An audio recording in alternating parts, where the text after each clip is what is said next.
Latest Chika, Bel Mariana pinagmamalaki kung gaano ka-sweet ang boyfriend niyang si Donnie. Na ikinainggit ng mga marites habang nagkukwento ang Genesis superstar. Saad niya, si Donnie, lagi niyang pinaparamdam kung gaano niya ako kamahal.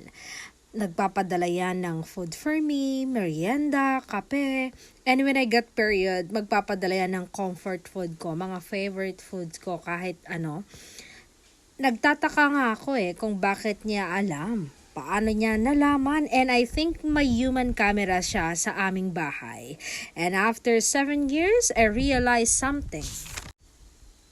He makes sure na kumakain ako, nagbimeryenda ako, or anything I need. Doon ko napatunayan na mahal niya ako. He says I love you without saying it.